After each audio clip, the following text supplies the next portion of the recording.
Hi there. Welcome to this week's Weekend Warrior video. I'm Mike Watchmaker, National Handicapper for Daily Racing Form. It's going to be an all Saratoga Weekend Warrior this week. They've got four stakes, and I'm using three of them. And let's start with the Alfred G. Vanderbilt Handicap. It's race 8. The favorite in the Vanderbilt is going to be AP Indian.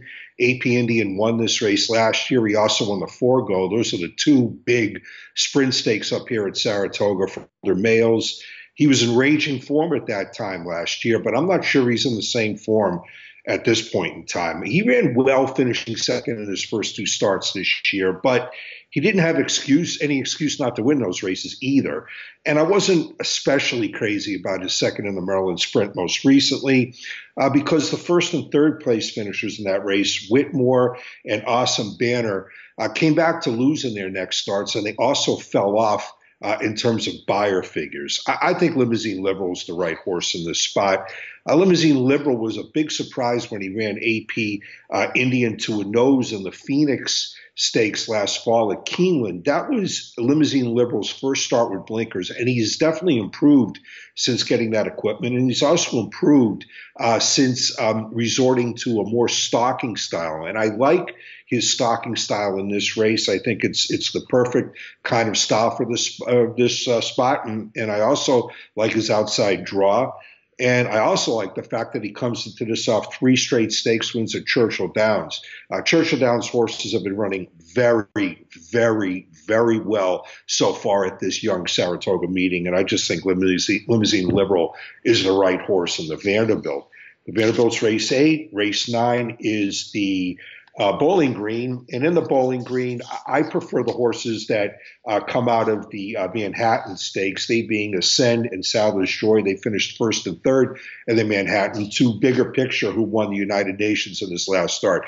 Bigger Picture got an absolutely ideal setup when he won the UN. There was an insane speed duel between Beach Patrol and It's in the Post in that race. He's not going to get the same setup in this spot.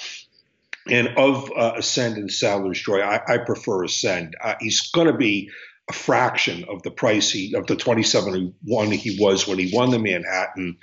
But that said, I think that the positional speed he showed in the Manhattan is going to stand him well in this spot, because I noted there's not a lot of early pace in this race. And Ascend might have been a surprise when he won the Manhattan, but he did some serious running in that race. He was close early, and he finished fast late. He got, according to Formulator, he got his final quarter mile in that mile and a quarter race at 21.91, which is real racehorse running in the late stages of a 10-furlong race. Sadler's Joy, according to Formulator, got his last quarter, finishing third in the Manhattan in 21.63, and I do think Sadler's Joy will like the tighter configuration of Saratoga's inner turf course. That's the course that this race is scheduled to be run on, given the fact that he ran so well at Gulfstream, which has a tightly configured turf course. So, the reason why I went with Ascend over Sadler's Joy is that Sadler's Joy is a committed closer, and I don't know that he's going to get enough pace for him to get the money.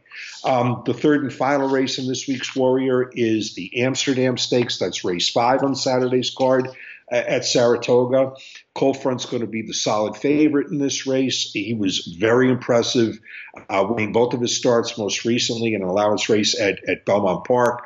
He is making his stakes debut here, but he ran so fast, winning that allowance race, an effort that, by the way, was supported when the runner-up Pattern Recognition came back to finish second to Tackleful, who ran a hole in the wind last weekend here at Saratoga. The Coldfront's going to take a lot of beating in here, but I just have to go with Mo Cash in this race. Mo Cash's performance in the carryback I thought was very, very good. Now, if you go back and watch the replay of the carryback, you'll hear the Gulfstream announcer say that Mo Cash was walking on the early lead, just a stroll in the park.